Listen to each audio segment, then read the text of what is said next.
ಪುರಸಭೆಯಿಂದ ನಗರಸಭೆಯಾಗಿ ಮೇಲ್ದರ್ಜೆಗೇರಿಸಿದ ಶಿಡ್ಲಘಟ್ಟ ನಗರದಲ್ಲಿ 21 ವಾರ್ಡ್ಗಳು ಇದ್ರೂ ನಿರೀಕ್ಷಿತ ಪ್ರಮಾಣದಲ್ಲಿ ಅಭಿವೃದ್ಧಿ ಹೊಂದಿಲ್ಲ ಎಂಬ ಕೊರಗು ಇನ್ನೂ ಕಾಡುತ್ತಿದೆ.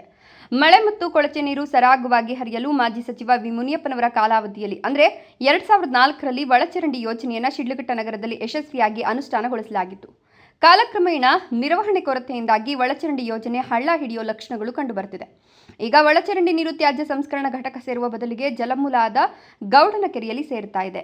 ಇದರಿಂದ ಅಂತರ್ಜಲ ಮಟ್ಟ ಕಲುಷಿತಗೊಂಡು ನಾಗರಿಕರು ರೋಗಗಳಿಗೆ ತುತ್ತಾಗುವ ಶೋಚನೀಯ ಸ್ಥಿತಿ ನಿರ್ಮಾಣವಾಗಿದೆ. ಶಿಡ್ಲಘಟ್ಟ ನಗರದಲ್ಲಿರುವ ಒಳಚರಂಡಿ ಯೋಜನೆಯ ಬಹುತೇಕ ಮ್ಯಾನ್ ಹೋಲ್ ಸ್ಥಿತಿ ಶೋಚನೀಯವಾಗಿದೆ. ಜೊತೆಗೆ ಸುಮಾರು 20 ವರ್ಷಗಳ ಹಿಂದೆ ಪೈಪ್ಲೈನ್ ಅಳವಡಿಸಿದ್ದು ಅದು ಹೀನಾಯ ಸ್ಥಿತಿಗೆ ತಲುಪಿದೆ. ಅದನ್ನು ಮನಗಂಡು ಸರ್ಕಾರ 2ನೇ ಹಂತದಲ್ಲಿ ಒಳಚರಂಡಿಯ ಯೋಜನೆಗೆ 31 ಕೋಟಿ ರೂಪಾಯಿಗಳ ಅನುದಾನ ಮಂಜೂರು ಮಾಡಿದೆ. ಆದರೆ ಒಳಚರಂಡಿಯ ಕೊಳಚೆ ನೀರು ನಗರದ ಜನರಿಗೆ ಕುಡಿಯುವ ನೀರು ಪೂರೈಕೆ ಮಾಡುವ ಗೌಡನಕೆರೆ ಅಂಗಳಕ್ಕೆ ಸೇರ್ತಾ ಇದ್ದು ಅಂತರ್ಜಲ ಮಟ್ಟ ವಿಷಪೂರಿತವಾಗಿ ನಾಗರಿಕರ ಆರೋಗ್ಯದ ಮೇಲೆ ದುಷ್ಪರಿಣಾಮ ಬೀರುವ ಆತಂಕ ಮನೆ ಮಾಡಿದೆ.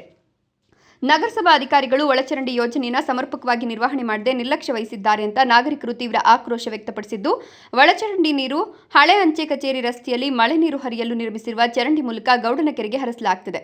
ಸಾರಿಗೆ ಬಸ್ ನಿಲ್ದಾಣದ ಮೂಲಕ ಒಳಚರಂಡಿ ನೀರು ಗೌಡನಕೆರೆ ಅಂಗಳಕ್ಕೆ ಸೇರ್ತಾ ಇದ್ದು, ಇದರಿಂದಾಗಿ ನಾಗರಿಕರು ಸರ್ಕಾರ ಮತ್ತು ನಗರಸಭಾ ಅಧಿಕಾರಿಗಳ ವಿರುದ್ಧ ತೀವ್ರ ಅಸಮಾಧಾನ ವ್ಯಕ್ತಪಡಿಸಿದ್ದಾರೆ. ಮಳೆ ನೀರು ಹರಿಯುವ ಸಲುವಾಗಿ ನಿರ್ಮಿಸಿರುವ ಚರಂಡಿಗಳಲ್ಲಿ ಮತ್ತು ಗೌಡನಕೆರೆಯಲ್ಲಿ ಒಳಚರಂಡಿಯ ಗಲೀಜು ನೀರು ಹರಿಸಲು ನಗರಸಭಾ ಅಧಿಕಾರಿಗಳಿಗೆ ಅಧಿಕಾರ ಕೊಟ್ಟವರು ಯಾರು ಅಂತ ಸಾರ್ವಜನಿಕರು ಪ್ರಶ್ನಿಸಿದ್ದಾರೆ. ಜನರ ಆರೋಗ್ಯದೊಂದಿಗೆ ನಗರಸಭಾ ಅಧಿಕಾರಿಗಳು ಚೆಲ್ಲಾಟವಾಡುತ್ತಿದ್ದಾರೆ. ಚರಂಡಿ ನೀರು ಗೌಡನಕೆರೆಯಲ್ಲಿ ಹರಿತಿದ್ದರಿಂದ ನಾಗರಿಕರು ದುರ್ವಾಸನೆ ಮಧ್ಯೆ ಜೀವನ ನಡೆಸುವಂತಾಗಿದೆ ಅಂತ ಆಕ್ರೋಶ ವ್ಯಕ್ತಪಡಿಸಿದರು. ಸ್ಥಳೀಯ ಶಾಸಕರು ಒಳಚರಂಡಿ ಯೋಜನೆ ಅನುಷ್ಠಾನಗೊಳಿಸಲು ವಿಶೇಷ ಕಾಳಜಿ ವಹಿಸಿ 2ನೇ ಹಂತದ ಕಾಮಗಾರಿಗೆ 38 ಕೋಟಿ ರೂಪಾಯಿಗಳ ಅನುದಾನ ಮಂಜೂರು ಮಾಡಿಸಿದ್ದಾರೆ. ಆದರೆ ಪ್ರಸ್ತುತ ಒಳಚರಂಡಿ ನೀರು ಗೌಡನಕೆರೆಗೆ ಹರಿಸುತ್ತಿರುವ ವಿಚಾರವನ್ನ ಗಂಭೀರವಾಗಿ ಪರಿಗಣಿಸಬೇಕು.